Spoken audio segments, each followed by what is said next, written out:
Now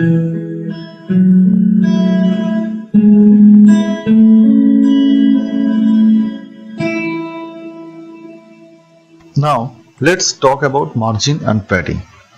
In our previous tutorials, we had a concept on cell padding and cell spacing while depicting tables. Well, same thing goes for these two, except of the advent of these style properties. Margin here is defined as the gap between two consecutive divs or block elements or inline elements, whatever it is, while padding is defined on the gapping between the content and the cell walls. It is written on the basis of gaps from the top, right, bottom, left, and it is written in this manner. Always remember to mention the unit at which the values are to be represented in case of depicting the dimensions or the margins or paddings, anything like any of these sort of things that is related to some dimensional properties. Like in this case, if we are talking about this margin, this command, this 0 value, it actually depicts the gapping from the top 10 pixels.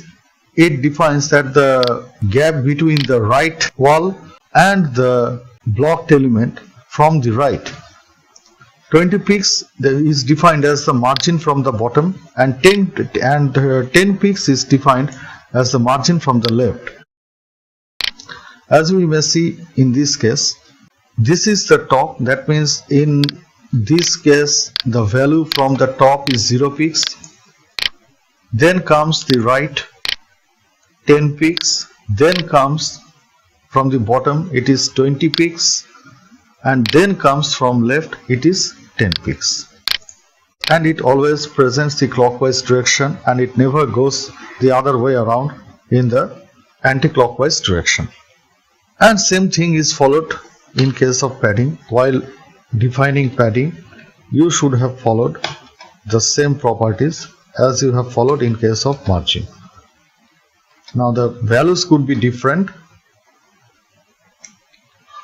It does hardly matter. The values could be different, but the nature of orientation of writing this margin and writing down this margin and padding is this. If you want some blocked elements to be presented in a central or middle position of the web page, then it should be written as what? It should be written as margin 0 auto. Now in this manner we may conclude that the blocked element will leave a total of 0 pixels margin from the top. The gaps from the right and from the left will be auto calculated, and from the and if you wish to leave a margin from the bottom, then all you have to do, you have to add this thing here as 10 pixels or any value that you wish to leave from the bottom. So now if we apply them into the stylesheet.css in the project that we were working on, the whole thing would have come down to, all we are doing here, we are just removing this thing from the body, and we are telling that margin of the element should be 0 and padding of this body should be 0. This is the universal selector that we are using over here. And now if we write over here like margin, this property will be assigned to each and every cases, each and every elements that is present in this index.html. And all we are doing here, we are just removing this body selector, this default selector from here. We don't need to assign anything over here right now. And I'm just depicting this thing, and what I'm doing here, I'm just reloading it. Now we may see that each and every content of this web page, those things are now aligned to the left. This is because of the fact that we are not mentioning this property 0 auto over here. That means we are not instructing our HTML page element to saying that whether to align in the middle of this web page or not, and that is why it is executing here, it is executing its default value, and each and every alignment, each and every contents of this web page, those are now aligned to the extreme left position.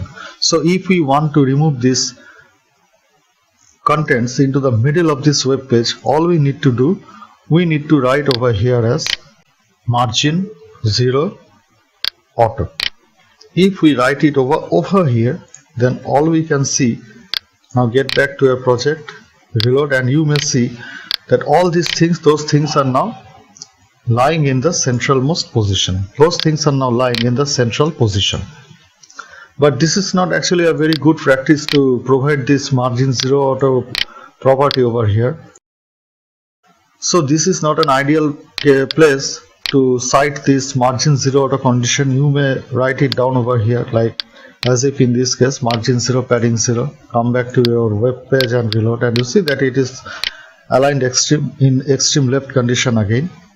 Now get back over here, use another default selector which is known as body. So what I am doing here, I am now pressing a just Control S condition over here, Control S over here, save it, come back to our project and reload, and we see that here is nothing. So what to be done over here? So all we can do here, we can now create another mother wrapper over here and wrap this whole contents into index.html and try to make it a centrally aligned web page as we have seen in our template so far. So let's create the mother wrapper. All we are doing here, we are creating a mother wrapper, and then we are providing the margin command over here, margin 0 auto. Now you just save this page, come back to index.html, and over here, so this is the table, that is the mother table over here, and it ends all down to here. Here it ends. So first of all, I'm removing this mother table.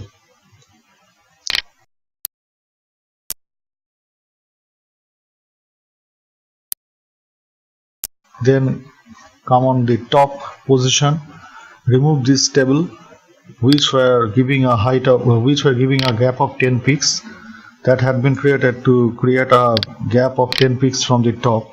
Now remove this table too, and instead provide div class mother wrapper. You see that the mother wrapper, this now has come to your list. That means the mother wrapper class name has been created successfully in stylesheet.css. So all we need to do is to select this div class name over here, get back down, come down over here and close this div. So now from now on, this div, which is known as the mother wrapper, then all we need to do to wrap over here. So now I'm pressing Ctrl S, get back to our condition, and we see that the web page, that the contents have now come back to its central condition, to its central position. But this thing over here, we can see here that this thing, it is now red in nature because we have provided a red background color in case of this mother wrapper. So we don't need now this don't need this red color over here. It was only to make sanguine that this thing is working properly. Now if I am now convinced that this thing is working properly, so all we can do now, we can now remove this red color background from here, reload, and we see now that the template is back in its position and there's no margin from the top or no margin from the bottom, as we have provided a margin of 0 pixels from the top, which is an universal selector to use here. And we can see that this is the central margin 0 auto condition. You may remove this margin 0 auto condition from here. So all this is things are good and set to go. Now you just press Ctrl S, come back over here and reload, and you see that there goes the template. So in the next tutorial, all we are going to do, we are going to learn now about setting up the dimensions. That means we will be removing all the rest of the tables over here, and we will create some div elements instead. So we'll be meeting you in the next class. Till then, Thank you.